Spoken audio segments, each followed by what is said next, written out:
নমস্কার বন্ধুরা, আমি প্রিয়াঙ্কার হেসেলে আজকে আবারও একটা নতুন রেসিপি নিয়ে হাজির হয়েছি। আজকে আমি বানাচ্ছি ডাবের পুডিং। ডাবের পুডিং বানাতে আমার লাগবে একটা শাঁসওয়ালা ডাব, আগার আগার পাউডার আর চিনি। এটাকে একটুখানি ফুটো করে জলটা বার করে নিচ্ছি। এবার ডাবটাকে দুভাগ করে ফাঁক করে আমি ডাবের শাঁসগুলো বের করে নিচ্ছি। ডাবের জলটা একটা বাটিতে নিয়ে আমি গ্যাসে বসিয়ে দিলাম একটু ফোটার জন্য। এবার চিনি দিয়ে দিলাম পরিমাণ মতো।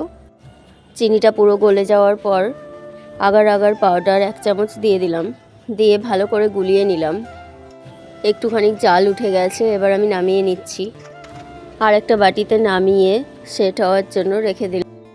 ডাবের পুডিংটা রেডি হয়ে গেছে। ডাবের শাঁসগুলোকেও আমি ছোট ছোট করে শিউলি ফুলের মতো কেটেছি, আর কিছু কিছু লম্বা লম্বা টুকরো করে কেটে নিয়ে সাজিয়ে দিয়েছিলাম। এবার ফ্রিজ থেকে বার করে ঠান্ডা ঠান্ডা পরিবেশন করুন ডাবের পুডিং। আমার আজকের রেসিপিটি যদি আপনাদের ভালো লেগে থাকে তাহলে অবশ্যই একটা লাইক করে দেবেন।